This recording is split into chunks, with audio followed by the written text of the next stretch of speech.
Voilà déjà 3 jours que la famille du petit Émile, 2 ans et demi, est sans nouvelles. L'enfant se trouvait dans le jardin de ses grands-parents, dans le hameau du Haut-Vernay, dans les Alpes de Haute-Provence, lorsqu'il a disparu subitement.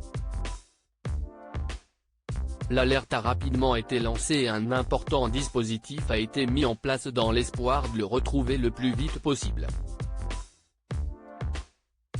Lundi 10 juillet, nos confrères de BFM TV du service police-justice ont révélé la stratégie utilisée par les enquêteurs dans l'après-midi pour tenter de faire avancer l'affaire. Il s'agit de l'enregistrement d'un message vocal par la mère du jeune garçon, qui a été diffusé plusieurs fois par le biais de haut-parleurs lors des recherches effectuées depuis des hélicoptères de la gendarmerie nationale. Une façon de pousser l'enfant, s'il se trouve encore dans les parages et s'il s'était simplement perdu, à refaire surface. En effet, l'alerte enlèvement n'a pas été déclenchée par les enquêteurs après la disparition de l'enfant.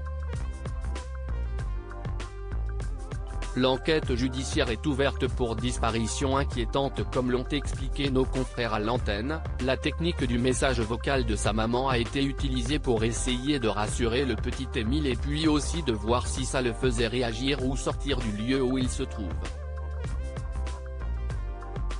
Malheureusement pour la famille du garçonnet, ce procédé n'a, pour l'heure, pas encore porté ses fruits, plus de 48 heures après sa disparition. Des recherches de traces et d'indices. Ce mardi 11 juillet, les enquêteurs ont prévu d'arrêter les battus tout en restant présents sur le terrain et en déployant des moyens spécialisés à la recherche de traces et d'indices, comme l'a indiqué Marc Chapuis, le préfet du département des Alpes de Haute-Provence.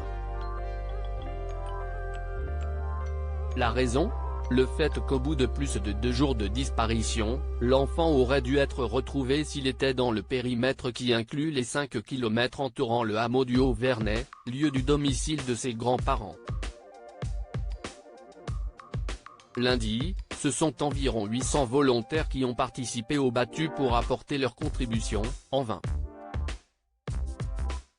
Article écrit avec la collaboration de 6 médias Crédit Photo, Capture Écran BFM TV.